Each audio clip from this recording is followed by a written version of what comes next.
माटी में कि ईश्वर के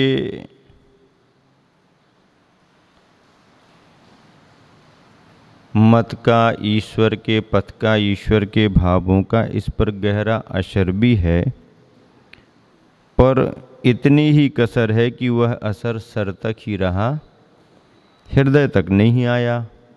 अन्यथा सर केवल क्यों चल रहा आज का मानव? इसके चरण अचल हो चुके हैं माँ। आदिम ब्रह्मा आदिम तीर्थंकर आदिनाथ से प्रदर्शित पथ पर पथ का अभाव नहीं है, परंतु उस पावन पथ पर दूब उग आई है खूब। वर्षा के कारण नहीं, चारित्र से दूर रहकर केवल कथिनी में करुणा रस घोल कर धर्मामृत वर्षा करने वालों की भीड़ के कारण। रास्ता बनता है चलने वालों से, और बने बनाए रास्ते भी बंद हो जाते हैं नहीं चलने वालों के कारण से। रास्ता नहीं भी हो और कोई चलना प्रारंभ कर दें तो रास्ते बन जाते हैं, और रास्ते हैं भी पर चलने वाले कोई नहीं है तो धीरे धीरे रास्ते बंद हो जाते हैं। गुरुवर आचार्य श्री मुकमाटी में यही कह रहे हैं कि भगवान के पथ का अभाव नहीं है, पथ तो है, लेकिन उस पथ पर दूब उग आई है खूब। अब दूब आ गई है, हरी हरी घास आ गई है, तो पानी गिरने के कारण आ गई क्या? पानी गिरने के कारण नहीं, नहीं चलने वालों के कारण। चल नहीं रहे हैं इसलिए। धर्मामृत की वर्षा करने वाले तो बहुत हैं, उनकी तो भीड़ भी है, लेकिन वो केवल धर्मामृत की वर्षा करके ही अपना कर्तव्य पूरा मान रहे हैं और भगवान के रास्ते पर चल ही नहीं रहे हैं। इसका मतलब ये भी है, इस सूत्र से संदेश ये निकलता है कि कोरा ज्ञान कल्याणकारी नहीं है। अकेले ज्ञान से कल्याण नहीं हो सकता है। मार्ग अकेले ज्ञान का नहीं है, ज्ञान के साथ में चारित्र का भी है। यथार्थ में चारित्र को ही मार्ग कहा है। चारित्र है तो मार्ग है, और चारित्र नहीं है तो मार्ग नहीं। ज्ञान में चलने की बात नहीं है, चलने की बात तो चारित्र में है। आज पथ दिखाने वालों को पथ दिख नहीं रहा है माँ। क्या बात हो रही है कि आज पथ दिखाने वालों को पथ दिख नहीं रहा है माँ। कारण विदित ही है, जिसे पथ दिखाया जा रहा है वह स्वयं पथ पर चलना चाहता नहीं। जिसे पथ दिखाया जा रहा है वह स्वयं पथ पर चलना चाहता नहीं, औरों को चलाना चाहता है। औरों को चलाना चाहता है, और इन चालाक चालकों की संख्या अनगिन है। ऐसे चालाक चालकों की संख्या अनगिन है। कैसे चालाक चालक? जो स्वयं तो आगे बढ़ना नहीं चाहते और दूसरों को आगे बढ़ाना चाहते हैं। उनको स्वयं पथ दिख नहीं रहा है, वह पथ पर स्वयं चलना नहीं चाहते, बस उपदेश दे दे करके औरों को चलाना चाहते।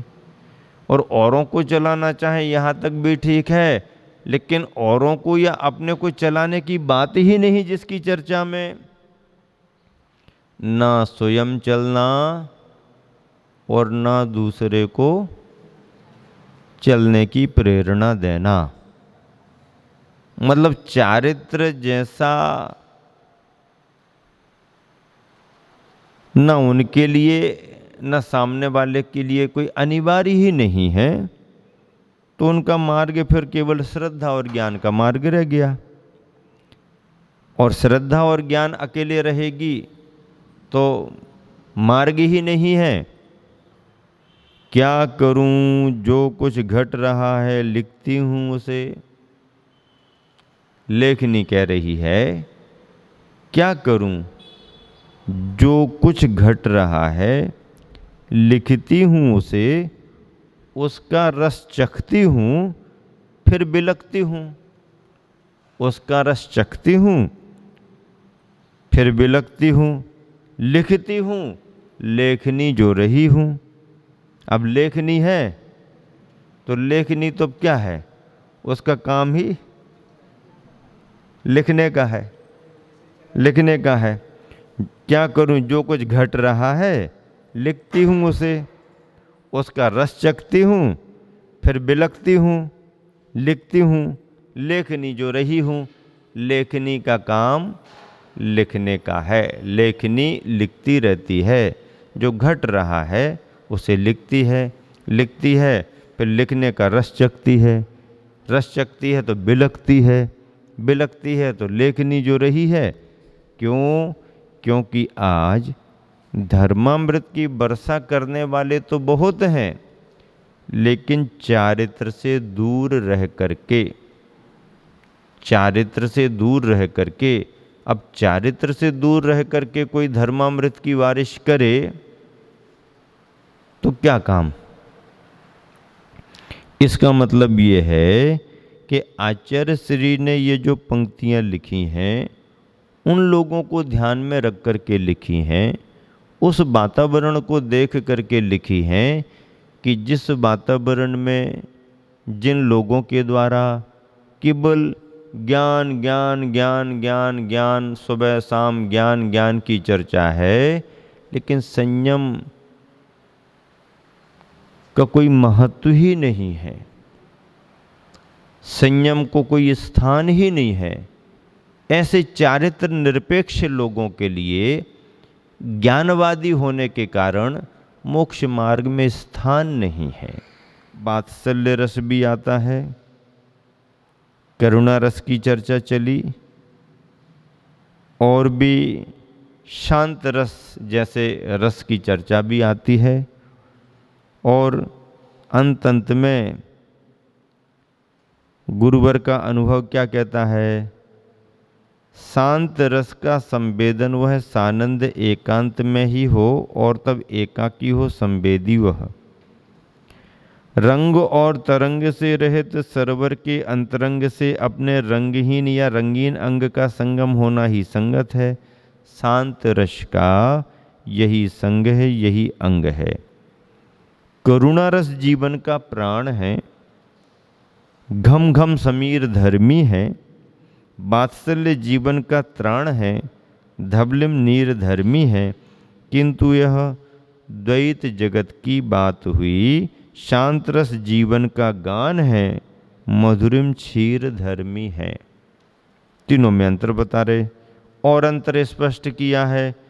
करुणा रस उसे माना है। ध्यान से सुनो, रसों के बारे में मूक माटी में कितना संक्षेप और सारगर्भित वर्णन है। करुणा रस उसे माना है जो कठिनतम पाषाण को भी मोम बना देता है। करुणा रस, करुण बात, करुण भावना, करुण चर्चा नरम बना देती है। करुणा रस के साथ, करुणा में यदि दया के साथ कोई बात करें तो लोगों के मन में भावना आती है। करुणा रस उसे माना है जो कठिनतम पाषाण को भी मोम बना देता, पिघला देता है।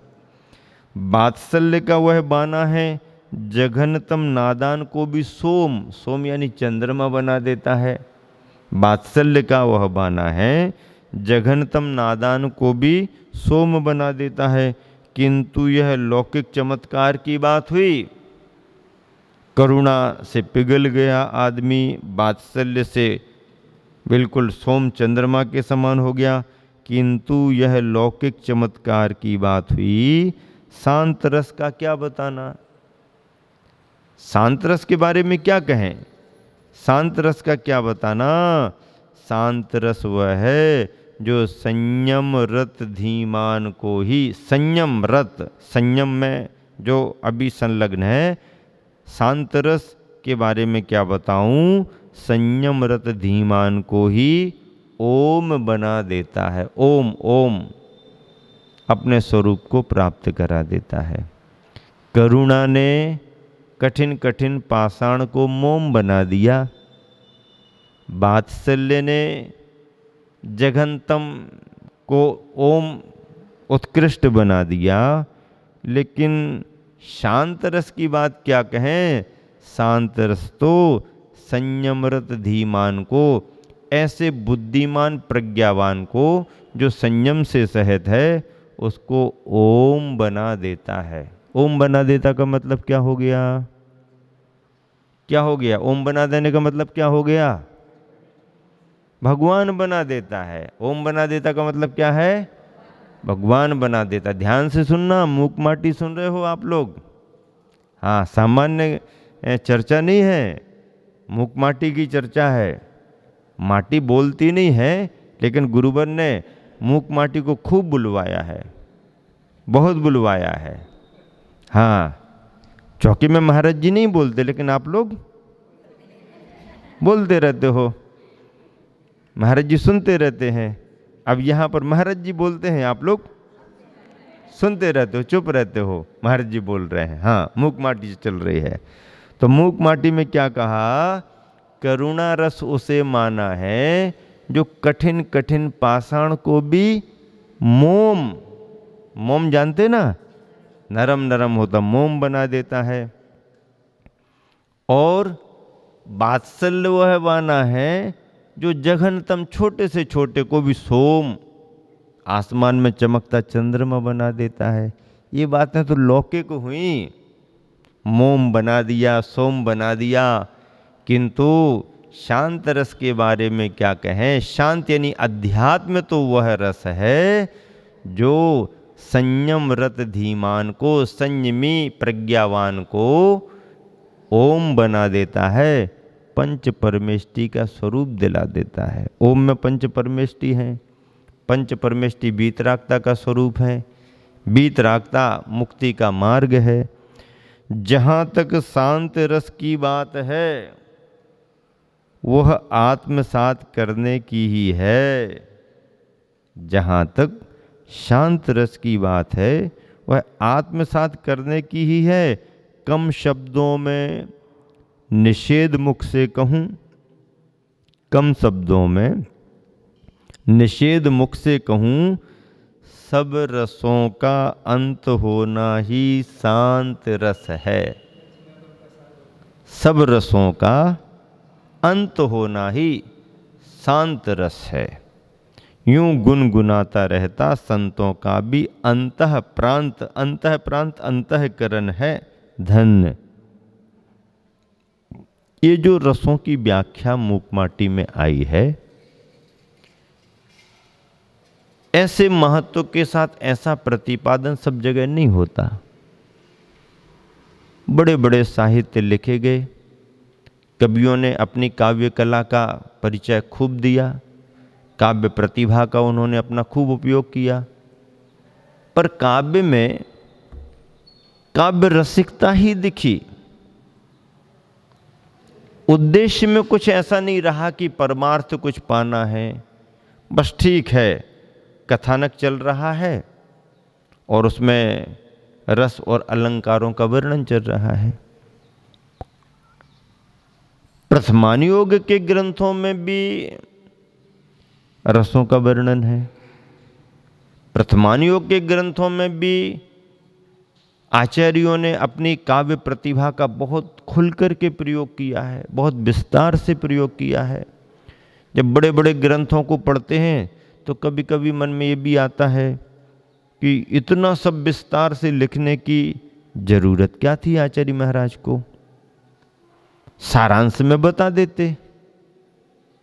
तीर्थंकर भगवान का कथानक जैसे टू द पॉइंट, कब जन्म हुआ, माता पिता कौन थे, कौन से स्वर्ग से आए थे, पूर्व तीसरे भाव में किस अवस्था में तीर्थंकर प्रकृति का बंध किया, कहाँ किन के चरणों में बंध किया, फिर कैसे रहे, कुमार काल कितना बीता, फिर क्या हुआ, कैसे राजपाट मिला, और फिर उसके बाद में क्या निमित्त बना वैराग्य का, और कितने राजाओं के साथ दीक्षा ले ली, कितने दिन के उपवास के साथ दीक्षा ली, फिर कहाँ जाकर के आहारचर्या हुई, फिर विहार विहार करते करते फिर कब अपने वन में आकर के या किस वन में जाकर के फिर ध्यान किया और केवल ज्ञान प्राप्त कर लिया।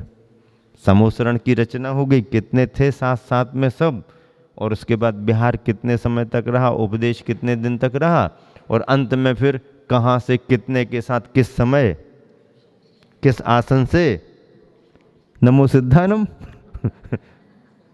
हो गया काम। फिर क्या है, अब इसके आगे क्या है, प्रश्न मंच शुरू कर दो फिर। हाँ बताओ, जल्दी बताओ, इसके आगे काम क्या, कथा पूरी हो गई। अब जब सारांश में ही तीर्थंकर भगवान का जन्म से लेकर के निर्वाण तक का परिचय हो गया, तो अब इतने बड़े बड़े ग्रंथ आदि पुराण, अब वर्णन शुरू हो जाए तो प्रकृति का वर्णन है तो 10-20 पेज में प्रकृति चल रही है, पहाड़ नदी नाले आ गए, खेत खलिहान आ गए, तो 2-4-10 पेज उसी में निकल गए। अब वैसे मुश्किल से तुमको 10-20 मिनट का समय मिला पढ़ने का, और वही खेत खलिहान में तुम्हारा समय पूरा निकल गया, वही पहाड़ नदी नालों में समय निकल गया, तो तुमको लगेगा अरे अब ये तो इतना सारा कहाँ तक पढ़ें। अब राजा रानी के महल का वर्णन है तो महल का वर्णन ही 4 पेज में चल रहा, अब 4 पेज के महल से अब क्या मिलेगा। तो ऐसा प्रश्न कभी कभी मन में आता है, लेकिन फिर भी आचार्यों ने ये सब लिखा है तो ये सब साहित्य की विधाएं होती हैं, और इन विधाओं से ही लेखक की प्रतिभा का आकलन होता है। एक समय था जब अपने साहित्य को राज सम्मान दिलाने की भावना रहती थी, और जो आपने लिखा है उस लेखन को यदि राजकीय सम्मान मिले तो लेखन का भी महत्व बढ़ता था और लेखक का भी महत्व बढ़ता था।